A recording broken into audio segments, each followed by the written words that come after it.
All right, we're going to go back to a news conference being held in Fitchburg right now. We're going to listen in as the police chief there addresses the circumstances around this shooting that occurred this afternoon. A report of a shooting victim. Upon arrival, we found a female who was shot, is now deceased. She was transported to an area hospital. Suspect was unknown whether he was in the residence or not. Suspect was located subsequently in the residence and is currently at the hospital being treated. Second female victim was also located in the residence, deceased. At this point, we don't have confirmation on names, so I can't release any names to you. We're continuing to work on that and obviously process the crime scene.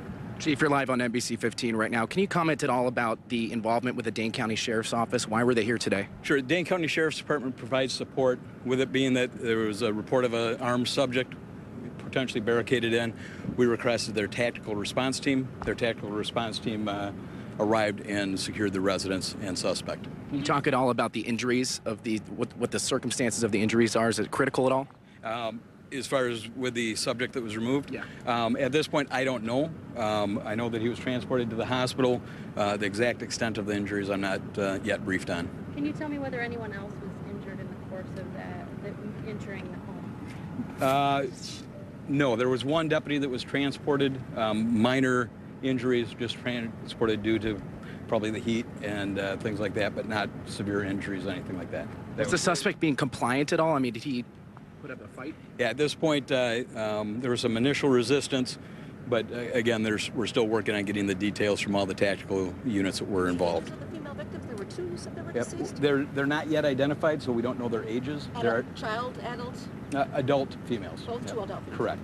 Can you say the address where this took place? Yeah, it's 3038 Yarmouth Greenway. So you cannot confirm at this point the identity of the suspect that you have at the hospital seeking treatment? That's correct. Can you say if they're related? Is this a domestic? At this point, it's too early to tell. Did you evacuate any people that were living around the area there during this time? We did a reverse 911 to the area, 4-block radius, asking people to shelter in place, secure their residences.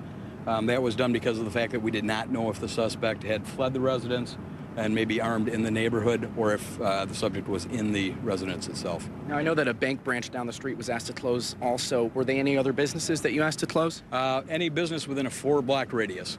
So I'm presuming there's other businesses, but I just requested the 4-block radius. And you can't say whether or not this was an officer-involved shooting? There were no officers involved in the shooting. It is not no police officers involved. The suspect being injured, I'm talking about. You say the suspect had The injuries. suspect was not injured by law enforcement. Correct. Can you say whether the suspect is former law enforcement? I can't comment on that at this point. Again, we don't have positive identification on any of the 3 subjects that are involved.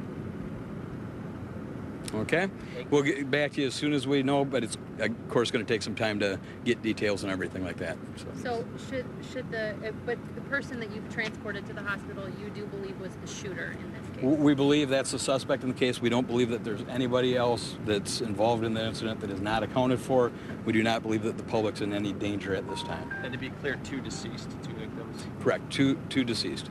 Now, sir, just to recap, what you said that the Dane County Sheriff's Office responded just for support, not anything else? Correct. We needed the tactical response team to respond due to the equipment they have and the protective vehicle to safely approach the residence. Did they have to forcibly enter the home? There was one door open. They had to force another door to get into the residence, so there was one door that was breached. Do you think the suspect was ever outside the house, or was he in there the whole time? Again, we're still trying to determine all the details. That's about all we have at this time.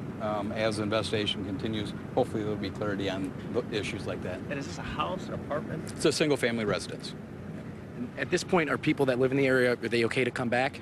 They are. The area that is within that 3,000 block, people that live within that area will be escorted to the residences, but otherwise people are safe to come back. So again, to confirm, we have sources telling us that this is a retired Dane County Sheriff's deputy who lives at this home. Can you confirm that? I cannot confirm, nor will I deny that at this point. But again, we have to wait for positive identification of all 3 people involved. Do you expect that you will identify a suspect in today? I would sure hope so. Yeah, I would hope so. Okay, thank you. Thank you, sir. All right, that was Fitchburg's police chief there telling us that 2 adult females have been found dead in a home at 3038 Yarmouth Greenway, apparent victims of homicide there. The suspect is injured, but not by police. That suspect is in the hospital, so we'll stay on top of this. We're going to toss it to break, and we'll be back right after this. Before you go through